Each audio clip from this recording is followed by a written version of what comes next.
Bem-vindos a esse episódio do Duas Telas. O filme de hoje é Gilda, ou Beanpole. E cuidado, esse episódio contém spoilers.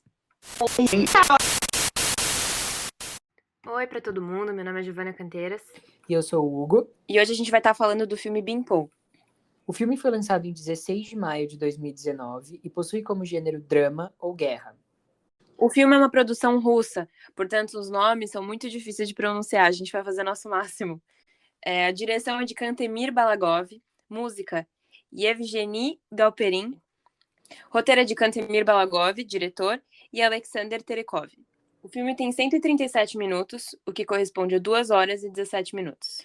O filme teve muito destaque em premiações, ele foi pré-indicado ao Oscar e ele ganhou 2 prêmios no Festival de Cannes. Ele é uma adaptação do livro A Guerra Não Tem Rosto de Mulher, de Svetlana Alexievich. Beanpole é a tradução em inglês de Gilda, que é alguém alta e magra. O título se refere a Ia, uma das principais do filme, juntamente com Masha. O filme em português leva o nome de Uma Mulher Alta. Como a gente falou anteriormente, o filme se passa num contexto pós-guerra e Ia trabalha num hospital que cuida dos veteranos da guerra. E é aí que entra a Masha, que é amiga de Ia, e é importante dizer que elas também são veteranas de guerra. A Ia e a Masha estavam ali em Stalingrado lutando contra os alemães. A Ia fica debilitada devido a um traumatismo craniano e acaba que ela tem que voltar para a cidade. Então, a Masha, ela continua ali no campo, porque ela busca vingança, porque mataram o marido dela, mas ao mesmo tempo ela já tinha um filho. Então ela manda o filho junto com a Ia para a cidade de volta, e aí começa a ter uns episódios que é tipo uma consequência do que ela teve dentro do campo de guerra, que junto com a exaustão e junto com esse traumatismo que ela teve, afetou muito a cognição dela. Então, às vezes, ela tem umas convulsões estáticas, em que ela fica parada reproduzindo sons abafados e entalados na sua garganta. Ela fica completamente estática. O diretor do filme, Balagov, ele é conhecido por ter um relacionamento específico com a morte, né? Como ele coloca a morte nas obras dele. E a gente encontra a morte algumas vezes durante o filme, mas com certeza a que mais choca é a morte do Pashka. Durante um desses episódios, um dos tiques, né, quase convulsões mesmo estáticas que a Ia tem, ela tá brincando com o Pashka e eles estão rolando no chão até que ela se posiciona em cima dele, um episódio começa e o Pashka começa a sufocar. É uma cena muito difícil de assistir, como várias outras do filme, mas essa realmente é muito difícil. O Pashka fica pedindo para ela parar e Foi uma das acaba que cenas ela... mais difíceis que eu já assisti. Sim, eu também, com toda certeza. Foi muito angustiante. E ele acaba morrendo sufocado. É importante dizer aqui que eles moram em um apartamento compartilhado. Então já mostra também um pouco do caos que está sendo ali a cidade em si, no pós-guerra. Então tá todo mundo junto, compartilhando a mesma cozinha, quase do mesmo quarto. Enfim, é um apartamento onde várias pessoas moram juntas. Quando a Masha volta do campo de guerra, como prova de amor ao receber a notícia que o Pashka morreu, ela pede a Ia que carregue seu filho, já que ela não consegue mais. Ela sofreu mortos um atrás do outro e não carregar. E a Ia, pressionada, mas se sentindo nessa posição culpada do Pashka ter morrido e esse amor que ela tem pela Masha, ela aceita. Essa foi uma contextualização do filme. O filme, com certeza, é muito mais pesado do que o filme da semana passada, por isso que o nosso tom tá muito diferente. Então, vamos conversar agora, vamos ver o que você achou, Hugo. Eu achei um filme difícil no começo, mas ao mesmo tempo ele parece um pouco charade no sentido de que ele te prende muito. Ficou eu e a Giovana assistindo o filme assim como se a gente estivesse ali sentindo tudo com elas. É realmente um filme que prende a sua atenção, apesar de ser muito pesado. No começo você fica realmente desconfortável, é muito perturbador, mas ao mesmo tempo você vai acostumando com a ideia de que aquilo é um pós-guerra, de que não só de flores vivem os homens e que a gente precisa entender aquele cenário e ao mesmo tempo como funciona a cabeça das duas. E você vai conseguindo entrar nesse ambiente que é caótico, mas ao mesmo tempo é intrigante. Quando a gente escolheu o filme, a gente não imaginou que o filme ia ser tão impactante. Eu acho que isso eu consigo falar por você também, né, Hugo? Sim. É muito, muito forte de ver, né? Como eu falei, a cena do Pashka, eu acho que ela realmente mudou alguma coisa em mim. Eu não consegui parar de pensar no filme depois que eu assisti ele. Mas eu acho que o filme, ele é mais difícil no começo. Eu acho que pra te impactar e pra te prender todo o enredo da história das duas, eu acho que talvez o diretor ele precisou colocar essas cenas mais fortes no começo. Não que das outras cenas elas sejam menos angustiantes ou menos perturbadoras, mas elas são em relação a essas mortes que acontecem no começo e de como é, tem esse primeiro contato com a morte ali, de todo o enredo mórbido do filme,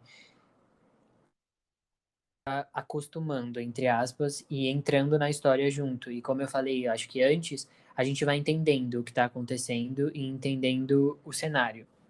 Eu e o Hugo, quando a gente estava assistindo, a gente assistiu no mesmo momento, um com o outro. A gente começou o filme, foi até a metade quase. É, meio que Separado? exatamente separado, né, por conta da pandemia e tudo mais. E a gente meio que começou a se mandar mensagem, porque a gente tava ficando tão surpreso. É meio que uma coisa vai acontecendo também, né, em cima da outra. É muito louco. Sim. E a gente foi ficando tão surpreso que a gente se mandava mensagem falando do momento específico, mas aí ele tava um pouco mais pra frente, ou às vezes eu passava ele porque ele pausou por algum motivo. A gente faz anotações, né, enquanto a gente assiste, então acabava que checava o celular. E chegou um momento que a gente precisa se ligar. Não tem como a gente assistir esse filme sem estar com o outro. E aí a Sim. gente ligou e deixou no mudo, né? E cronometrou, assim, exatamente, pra gente ver e pegar os mesmos momentos na mesma hora. E foi muito doido. E eu acho que isso só mostra o quão forte que o filme pode ser, assim. Eu acho que é importante dizer também como a fotografia do filme ajuda muito nesse cenário caótico e que incomoda. Eu acho que incomoda por vários motivos. Incomoda porque o filme é muito cru, ele mostra realmente uma pessoa louca e psicopata, mas ao mesmo tempo uma pessoa ingênua, que é a Ia, e como existe uma manipulação, mas também existe morte. O cenário de todo o filme é muito as pessoas ali, elas estão esmagadas, elas estão sem casa, elas estão sem comida. Então, a fotografia é toda laranja. E é diferente do que os filmes de Hollywood mostram, né? Quando se passam na Rússia, que são mais gelados e mais azuis, mais frios. E, na verdade, esse filtro laranja que tem quase no filme inteiro, ele contribui para essa nossa interpretação e para esse nosso incômodo. E falando desse incômodo que a gente sente, a gente pode grande parte dele, né, ele vem de uma manipulação que a Masha faz com a Ia. Mas, ao mesmo tempo, a personagem coloca a gente para pensar no quão, no quão talvez você consegue ser são numa situação como aquela, de chegar de um campo de guerra. A Masha, é importante a gente falar que ela tem uma exaustão crônica devido a tudo que ela passou. Então, às vezes ela fica muito cansada e ela precisa deitar, ela tem tontura e ela cai no chão. Mas ao mesmo tempo, como o útero dela foi tirado dela, é, a gente fica se questionando o quão também a gente não consegue se colocar no lugar dela. Sim. De, nossa, eu quero muito ter esse filho, eu quero muito ter esse filho em todo aquele cenário de.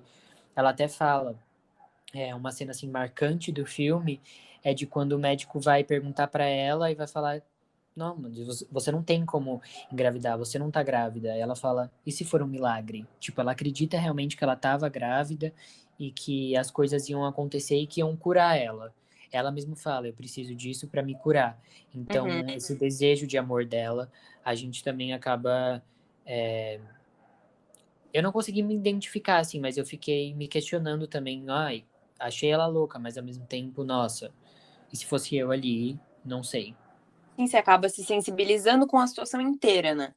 Porque a Aham. situação é muito extrema, de todos os lados da história, assim. E daí é também, porque aí acaba ficando numa situação em que ela não sabe muito o que fazer e ela tem toda uma personalidade que a gente sente uma pena, né? Ela é toda meio avoada e ela tem um olhar meio triste, e aí parece que a Masha tá ali abusando dela e da ingenuidade dela. E aqui falando de ingenuidade também um pouco, a Ia usa muito verde no filme. Todas as roupas dela são verdes, quase. E o verde pode significar isso. Ele pode significar ingenuidade, Infância, né? infância, uma tranquilidade. E já a Masha, ela já usa só vermelho ou laranja, que já representa uma intensidade, uma vingança, algo que tá mais fervoroso dentro da personagem. E ela tem olhares e takes dela mesma, assim, que até as expressões dela incomodam um pouco, porque você fica, nossa, a pessoa tá fora dela mesma, assim, não tem Sim. nem como.